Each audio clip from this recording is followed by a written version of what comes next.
I'd like to welcome everyone to the Hamilton County Board of Elections. Meeting today is April the 22nd, 2020, and we're calling the meeting to order at 10:30. And I'd like us all to stand and pledge allegiance to the flag, please. I pledge allegiance to the flag of the United States of America and to the republic for which it stands, one nation, under God, with liberty and justice for all.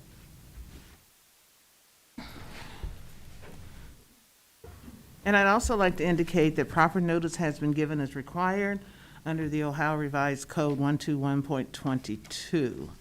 And also for those who may have noticed, I have shaved my head in sisterhood and solidarity for a very personal friend of mine who is undergoing chemotherapy.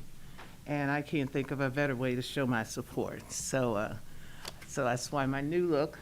And of course, it's saving me from having to worry about getting to the hairdresser as well.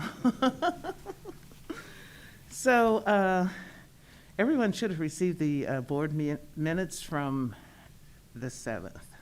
So we need to approve those board meetings. I'll make a motion that we approve the board meeting minutes from the April 7th, 2020 board meeting. I'll second. Any discussion or revisions or changes? All those in favor? Aye. Aye. Anyone opposed? That motion is carried. And review of ballot remakes. This is the time when we have a lot of ballots to be remade. So I'm going to turn it over. Sherry, you want me to turn it over to you or turn it straight over to our board work? We can turn it straight over to Krista Criddle, our operations administrator, and Jeremy Jamar, our election specialist. They'll be presenting the ballot remakes to the board. Thank you. Okay, thank you. The first category of remakes that I want to present to you are for our 17-year-old voters. If you recall, these are the folks who are 17 years of age. They are allowed to vote to nominate candidates for the general election. The reason we would need to remake these ballots is that they are not eligible to vote for issues or central committee candidates. So we've remade those. Those are ballots A386 through A396, A601 and A602, and A615 through A619. All right, I'm going to make a motion that we approve those ballots as remade. I'll second.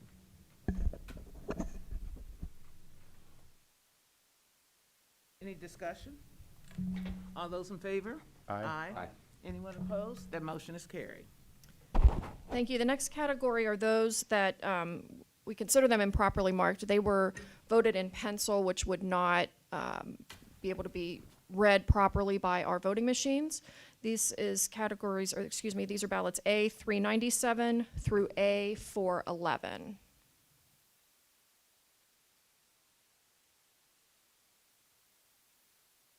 Again, these, just to be clear, these are all remade by bipartisan teams. Nothing about the votes cast changes, just the manner in which they're cast is different, right? We use a pen That's instead of a correct. pencil. Yeah. That's correct.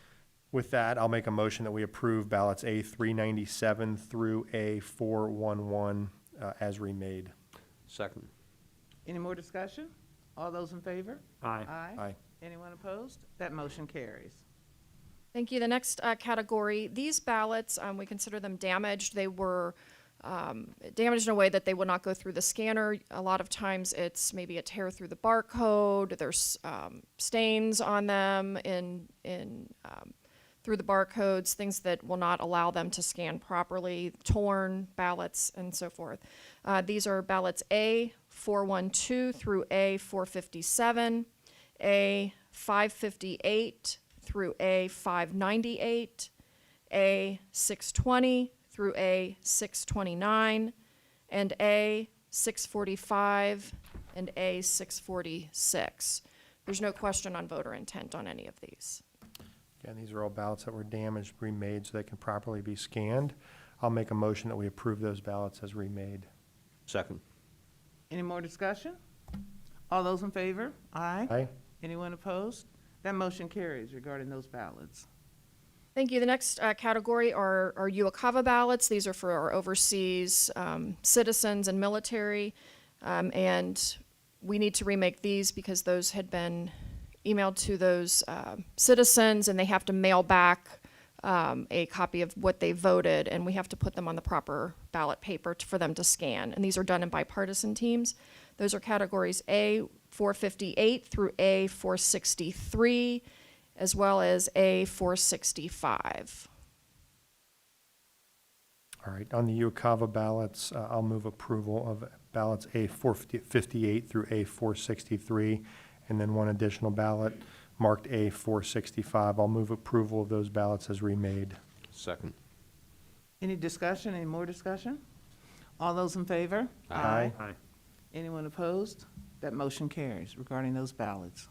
Thank you. This next ballot, this is a ballot that was sent, it was an out-of-county jail voter, so we had to email the ballot, scan and email ballot to the Ashtabula County Board of Elections for them to go take that to the voter, and in order for them to get it properly voted, and then they mail back what the voter had voted, and then we do need to remake. It's very similar to a UOCAVA in that respect. I didn't catch the number. Oh, I'm sorry. It was A464. Thank you. I'll move approval of ballot A464. Second. Any discussion, any more? All those in favor? Aye. Aye. Anyone opposed? That motion carries. Thank you. The next category are the ballots that had stray marks in them that would either, they would go into a contest box that could potentially be scanned as an overvote or a vote that the voter did not intend. Our deputy director and director both reviewed these ballots and made that determination. These are A466 through A557, as well as A630 through A644. And again, I know some stray mark considerations make it to the boards, make it up here for the board's consideration when it's not clear on intent from either the director or the deputy director. That's not the situation with these, right? That's correct. Intent was clear here from both director and deputy director, and these are simple remakes. So with that, I'll move approval of ballots A466 through A557, and then the other series, ballots A630 through A644. Second. Any discussion? All those in favor? Aye. Anyone opposed? That motion carries for those particular ballots. Thank you. These next ballots, the voter had been sent the wrong ballot. So when they came back, they have the same contests on them. So we've remade the ballots to reflect in the actual voters, the voter's actual precinct, as well as the contest that they had chosen. And these are A603 through A605. I'll move approval of those three ballots as remade. Second. Any discussion? All those in favor? Aye. The motion? Anyone opposed? That motion carries for those specific ballots as well. Thank you. This next category, there's two ballots, A599 and A600. These we call them a double bubble. These are the ones where a voter voted for, they're in the presidential race. In this case, they voted for a candidate and then colored in the write-in box and also wrote that candidate's name. So in order for it not to be counted as an overvote, we needed to remake those ballots. I always love those people. They want to make sure that their candidate gets Let this your heard. voices They want be to, heard. they Your write it vote in addition. So voice. I'll move approval of ballot. They shouldn't do that, by the way, just to be clear. But there's only a few of those, fortunately. So I'll move approval of those two ballots as remade. Second. Any discussion? All those in favor? Aye. Anyone opposed? That motion carries. That's specific. Thank you. This last category, these are the ones that there's a voter intent. They appear that the intent appears to be clear, but there's notes written that maybe the voter scratched out something and initialed it, made a note that they wished for this candidate as opposed to this candidate. They had made some an error on their ballot according to the voter. And so we want to make sure that we've remade those in conjunction with their wishes. So these are ballots A606 through A614 and ballot A647. And these have been reviewed by the director and deputy director. And there's an accepted method and sort of an established procedure here as to how we determine intent, and there's no question from the director and deputy that that intent is clear. It's That's pretty correct. clear. Yeah. Yeah, with that, then I'll move approval of those ballots. I marked them as A606 through A614, and then one ballot A647. I'll move approval of those ballots as remade. Second. Any discussion? All those in favor? Aye. Anyone opposed? That motion carries. Thank you. That's all that we have for this time. Thank you. You all been busy. Yes, quite. Thank you very much. Next, it's an update on our 2020 primary election. Sherry? Yes. Ms. Poland, can you give us an update, please? Sure. As of end of day yesterday, the board has mailed over 97,000 ballots in just the last few weeks for a total of 134,137 and counting as we go.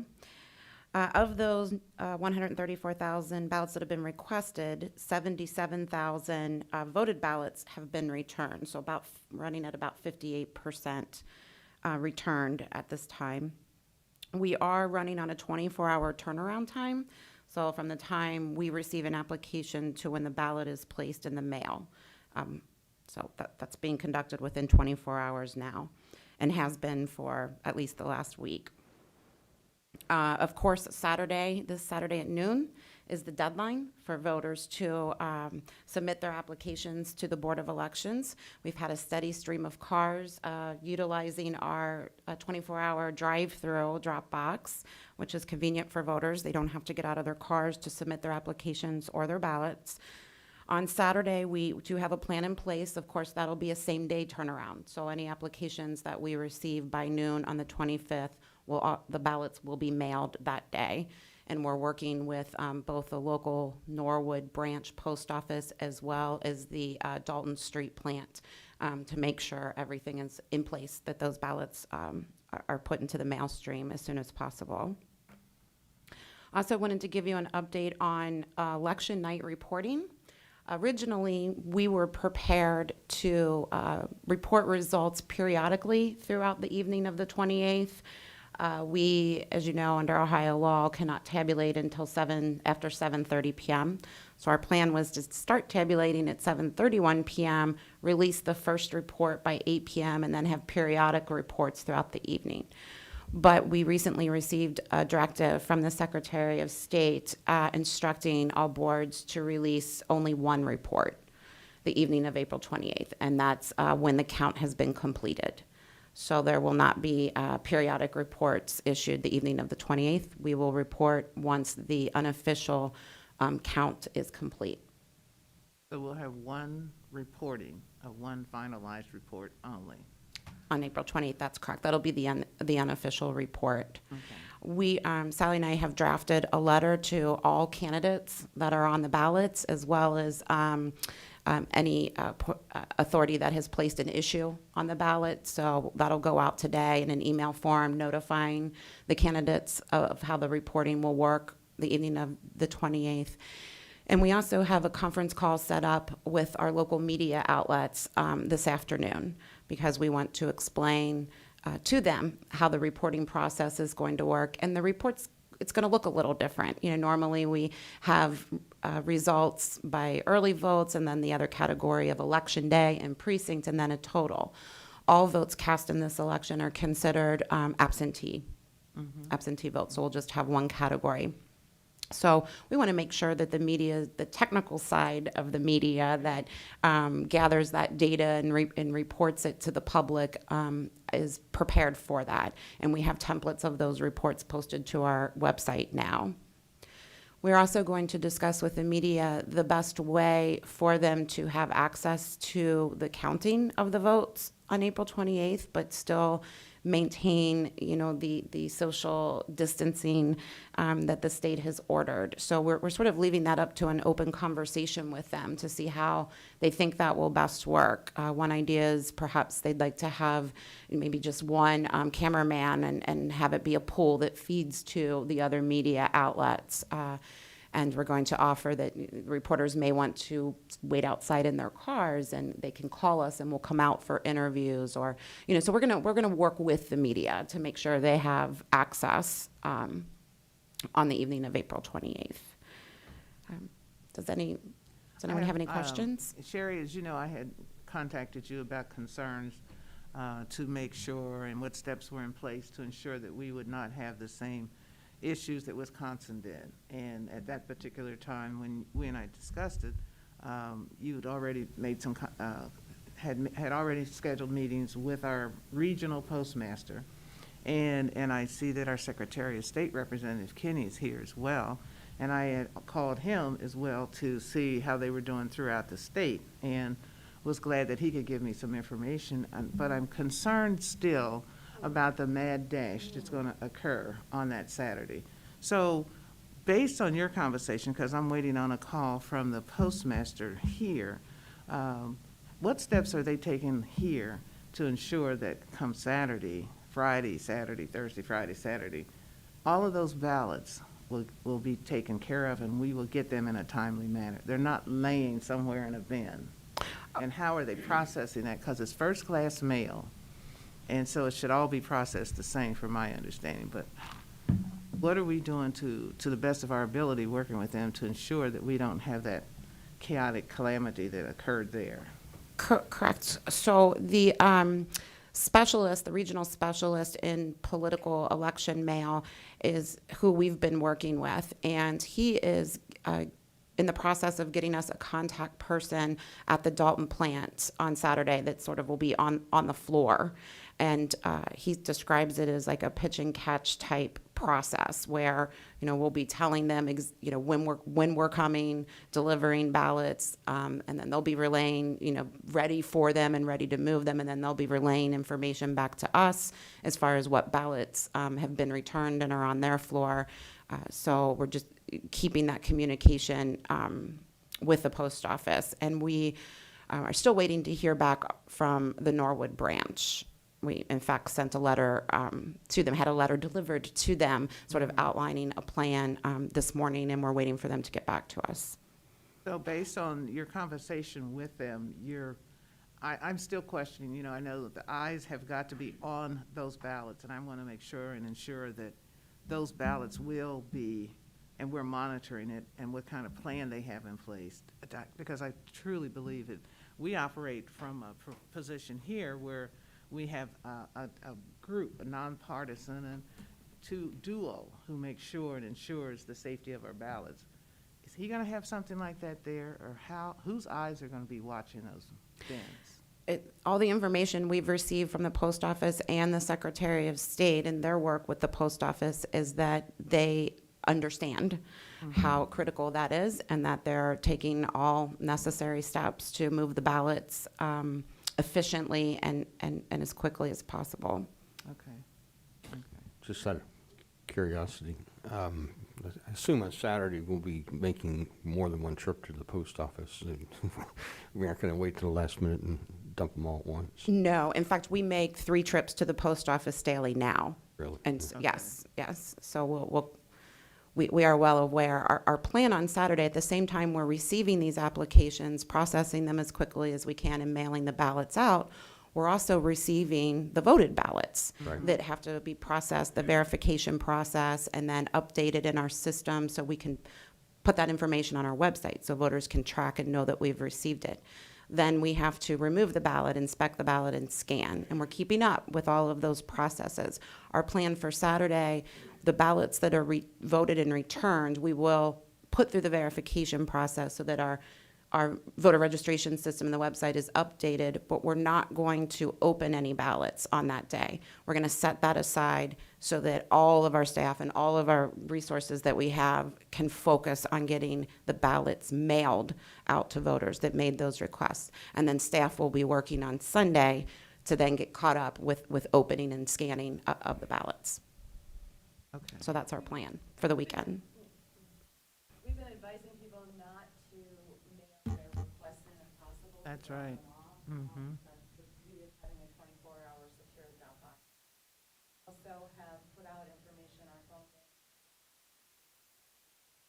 explaining how they can write the request if they can't download it. So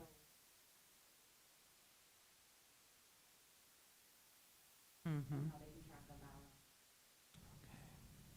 Okay. And I'm still waiting to hear from the local, from Dalton Street as well, the representative as well. So, if necessary, I guess you'll have someone there picking the ballots up, as you said, but also maybe scanning visually, just to see if you see anything unusual. I guess I just don't want anything to happen.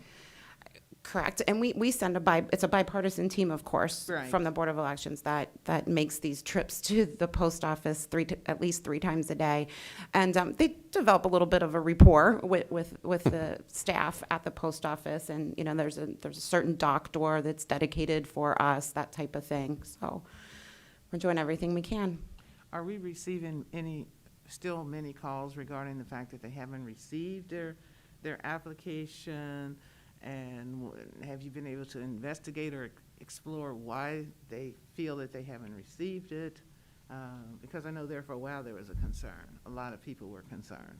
We are still receiving calls from voters who've not yet received their ballot, but it's falling within the norm of a turnaround time. It's 24 hours here, and then the post office is 2 to 5 days. So any instance that falls outside of that norm at what it takes to move through the mail, we are reissuing ballots. Okay. And, you know, I might add, as I was sitting in Sally's office, I noticed that she was on the phone making personal phone calls. And I know you can't make personal phone calls to everybody, but you seem to still be steady as a rock, you know. We're doing a lot of that, and many people whose ballots have gone into search hold, requests have gone into search hold because they didn't put the party affiliation, or the right birthday, or. I'm sorry, Sally, could you turn your microphone on? I don't know that. Any people who have gone into search hold because they're missing something on the application that we can cure over the phone, and if they listed a phone number, our phone bank is making those phone calls between 5 and 7 at night to try to clear out the Okay. voters in our search hold even. So we're going a lot of extra miles to try to get these applications moved as quickly as possible. That's good. That's good. Madam Chair, Yes. Sherry, with the directive we received from the Secretary of State regarding releasing only one set of results, what time do you think that might be? Just ballpark. Is that at 10 o'clock? The Secretary of State is asking for a 10 o'clock report time. At this point, it's just too difficult to predict. A lot will depend on what comes in that last day on the 28th. Our plan and what we're going to communicate to the candidates and to the media is that by 7:30 p.m. on April 28th, we should be able to gauge how much longer it's going to take us. So at 7:30 or around 7:30 on April 28th, we plan on posting a message to the website stating that we anticipate, reporting the unofficial results at 10 or between 10:30 and 11 or maybe by 9:30, so we just have to wait for, to see what comes in that day. But we're going to communicate that information to the public, as soon as we have an idea on how much longer the process will take. And the bad news is that the board has to be here while that count is going. Absolutely. Yes. That's good news. There could be a possibility of a ballot being, needing to be remade up until the last ballot is scanned. So we'll need the board to be present. So do you think we need to be prepared to be here at least till midnight? We're prepared to be here at least till midnight. Just midnight? That's why we're working on Sunday too, is to try to get every ballot that we have in-house done and ready. Okay. Same thing with Monday. I mean, we've been working 8 to 8, and want to be caught up as much as we can for that last day. I'm prepared. So about the you, board would Alex? need to be here I'm by ready. 7:30? Wouldn't be the first time.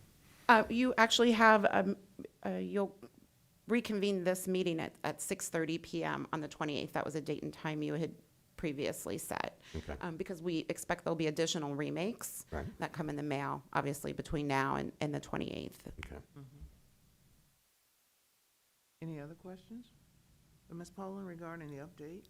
I do have a question. So, and if you covered this, I apologize, but under the Secretary's directive, we can't report anything out until we have the unofficial done here. That's correct. Yeah. And the unofficial, as I understand it, is in its own way a little bit official, right? I mean, it's official in the sense that we must do certain things to get to the unofficial, right? That's correct. So unofficial results aren't just us just bleeding out results the way we normally do on election night. For us to get to an unofficial result, it's in its own way, again, to repeat myself, kind of official. Is that a fair statement? It is. Yeah. It is. And we're not entirely sure when that would be, but this is why you're saying we might have to stay late. Correct. Yeah. So. I So the thought- public needs to be, I'm sorry, Gwen. So the Right. public should be aware that until we can get to what's required of us under the law and under the directives to an unofficial, we won't be releasing results under the directive. That's correct. Okay, fair enough. Yes. And that's a good question too, Alex, because I was thinking, what if, I always do a what if. Most folks know that I'm a what if person.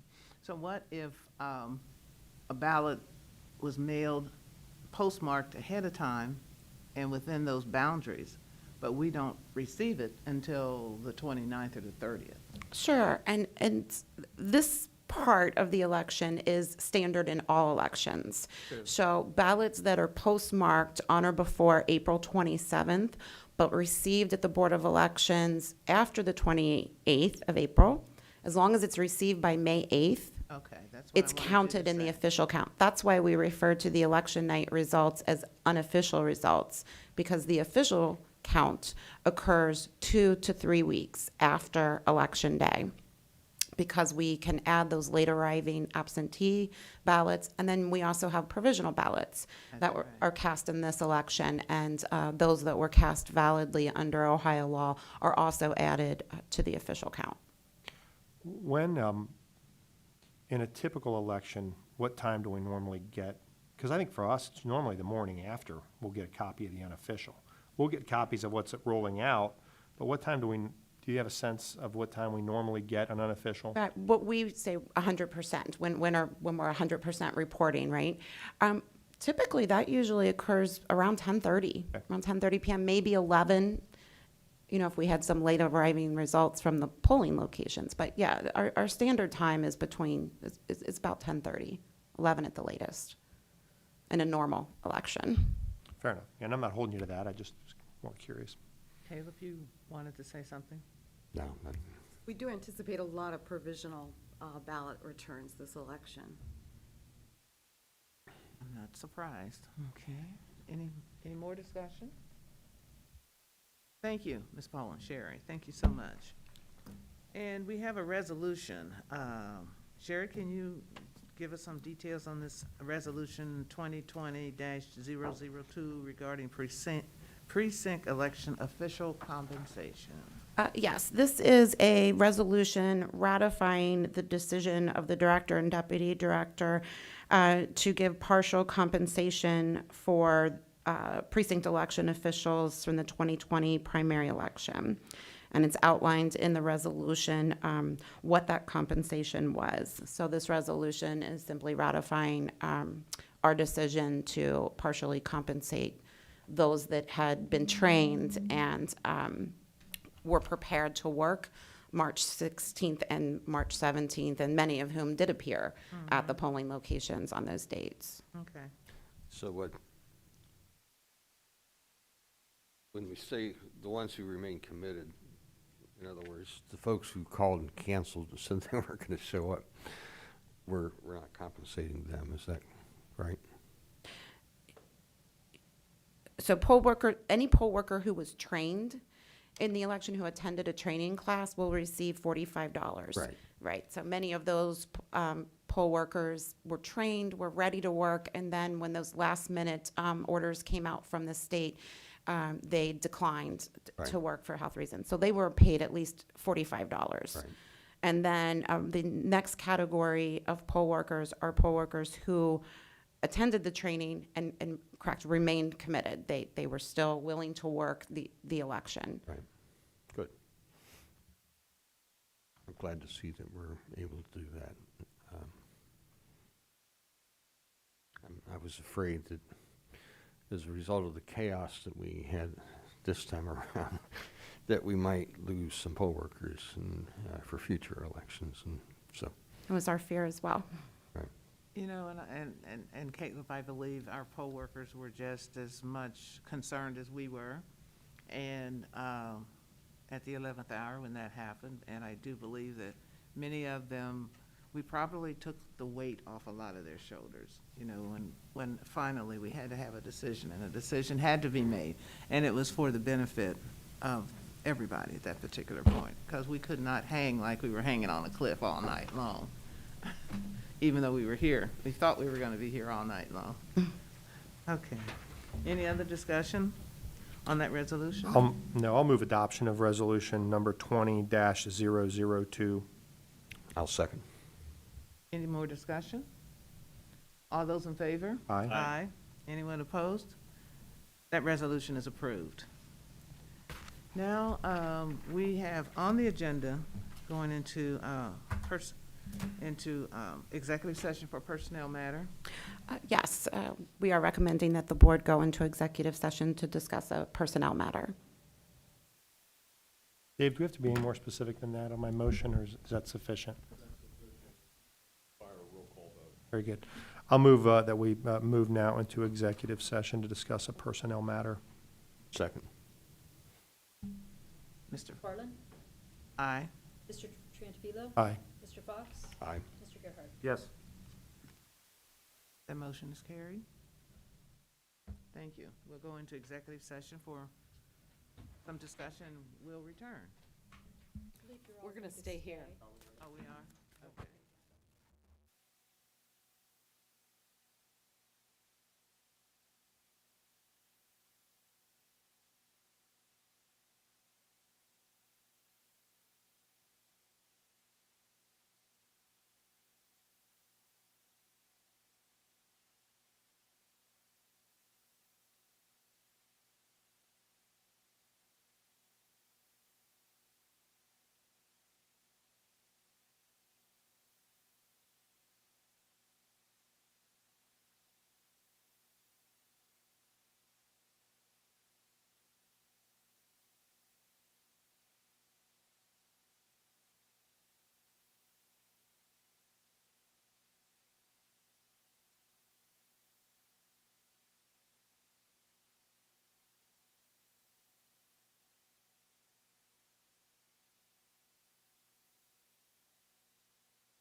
Yes.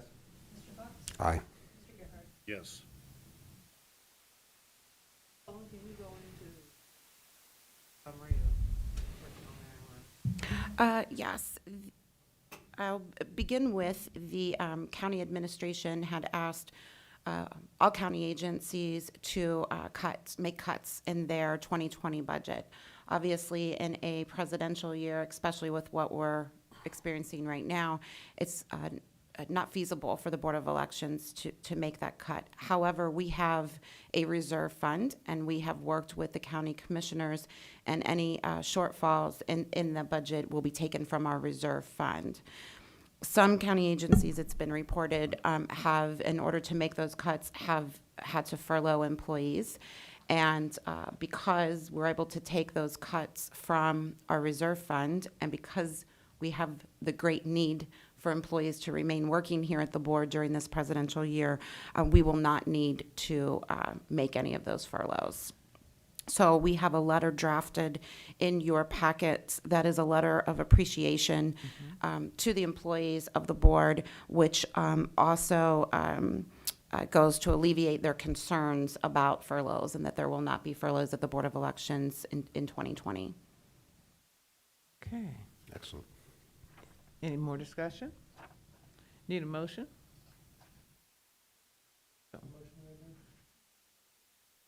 Do we need to? So we just report it out? Just sign the letter and be done, right? That's right. Okay. Thank you for actually all the staff, everybody, because you guys are working so hard. Yep. And Absolutely. I can just imagine, on top of dealing with everyday life issues, probably when you get home, it's a challenge as well, just to get home. So I just want to thank everybody, all the staff and everyone, that you guys are doing a fantastic job. We will get through this, and I'm looking forward to the 28th, 29th, when that's kind of like we'll be over that threshold and moving on, getting ready for the next one. I agree, and I want to thank Caleb for the idea of putting what we all feel in writing and sending it to our team. So thank you, Caleb, for that good idea. Mm-hmm. Any more discussion on that one? Okay, before, we have our Secretary of State liaison person here who represents us very well, and I just want to see if you have any words you'd like to bring us from the Secretary of State. Kenny? Good morning, everyone. I am from Secretary of State Frank LaRosa's team. I just wanted to thank everyone for the hard work that you've been doing here at the Board of Elections. I heard Sally say once that elections were powered by chocolate.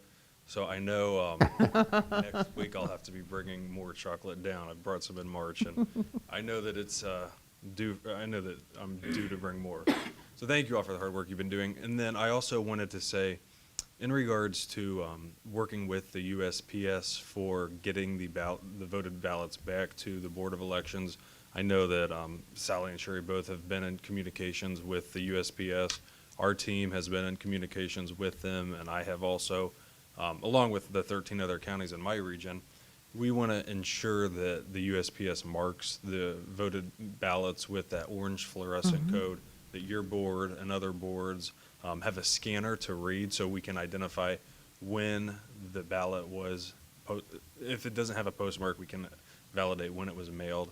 So we are working with them to ensure that they do have those codes, because it's important when we continue to get ballots after the 28th, even though they were mailed on the 27th or before. That way we'll be able to validate those votes. So we'll continue to be in touch, and if there's anything I can be helpful with, please give me a buzz or shoot me an email. Thank you. And you were very helpful for me, because I didn't know about the code or about the branding of the little code thing, and he showed that to me, and that reassured me quite a bit. Yeah, and You luckily know. Hamilton County has the same scanner that our office uses. Some of my other counties have different scanners where it won't pick up if there's any type of interference with the orange fluorescent code that's printed on the envelopes. But your scanner here is the same one that we use and go around and check with the boards. That made me feel a lot better, more confident in our system. Not that I ever had any doubts, but it's always important to know everything as much as we can. So I commend the Secretary of State and you, Kenny, for making sure that that's working, and you all too for staying in contact with the postmaster. Thank you so much. Thank you, thank you.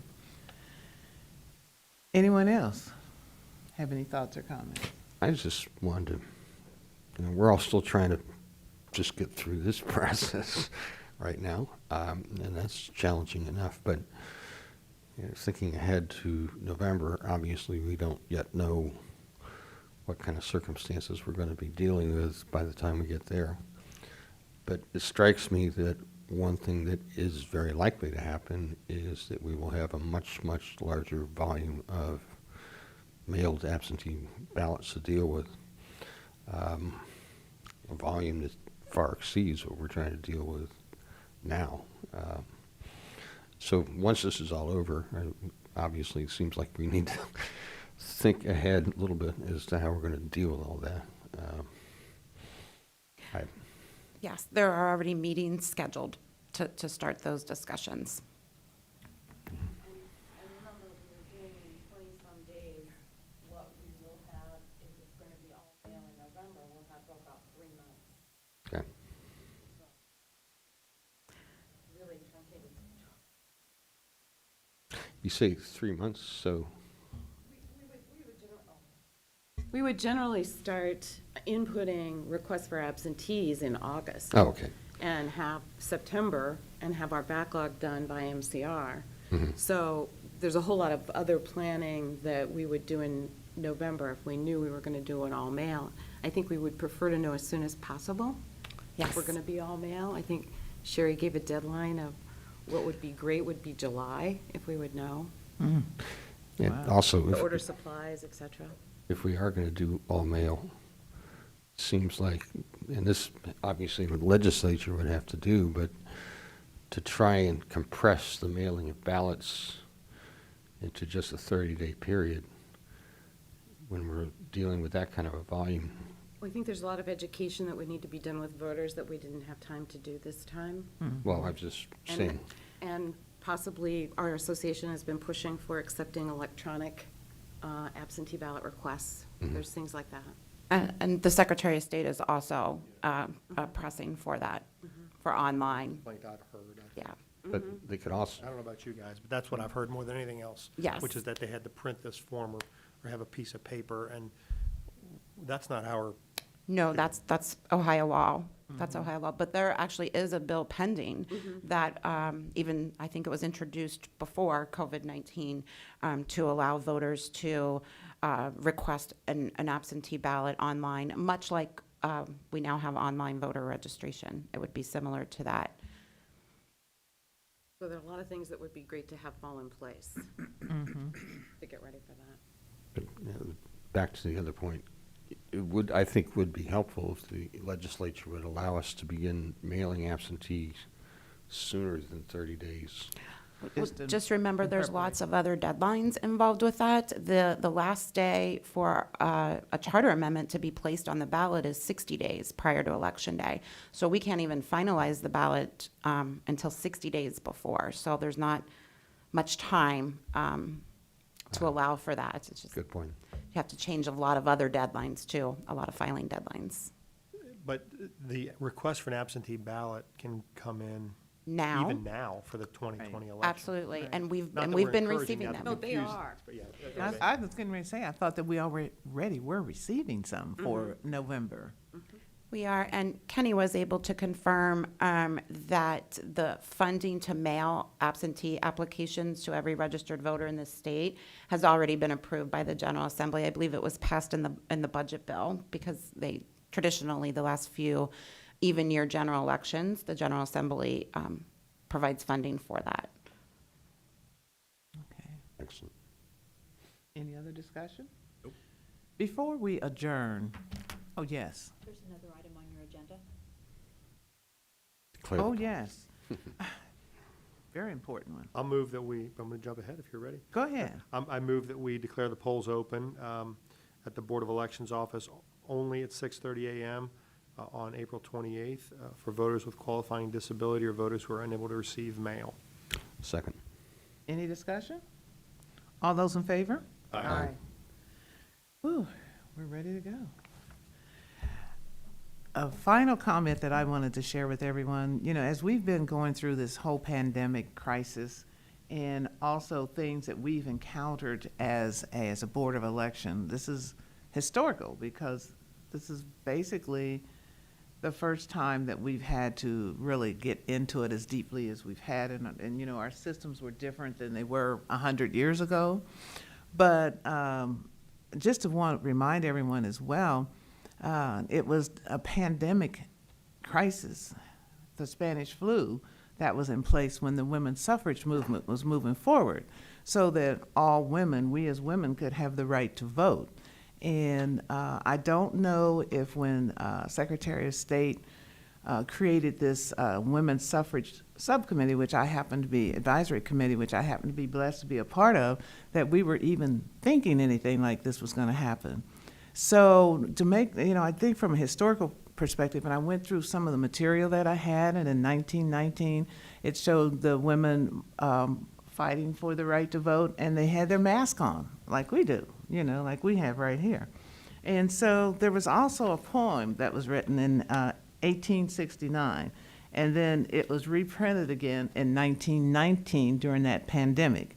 And it said, "And people stayed at home and read books and listened, and they rested, and they did exercises and made art and played and learned new ways of being and stopped and listened more deeply. Someone meditated and someone prayed. Someone met their shadow, and people began to think differently, and people healed. And in the absence of people who lived in ignorant ways, dangerously, meaninglessly, and heartless, the earth also began to heal. And when the danger ended and people found themselves, they grieved for the dead and made new choices. And they dreamed of new visions and created new ways of living and completely healed the earth just as they were healed." And I just think that is so timely. And I just want to remind everyone, in the middle of all that we're going through, August of 2020, we're moving towards celebrating the women's suffrage movement. And it's perfect for Earth Day. And it's perfect for Earth Day, yes. Thank you for that. Thank you, everyone. Any other discussion? I'll move that we adjourn. Any Second. discussion? All those in favor? Aye. Aye. Anyone opposed? None but the devil. Meeting's adjourned. Hey, Sherry, the 58% return so far, how does that compare? Oh.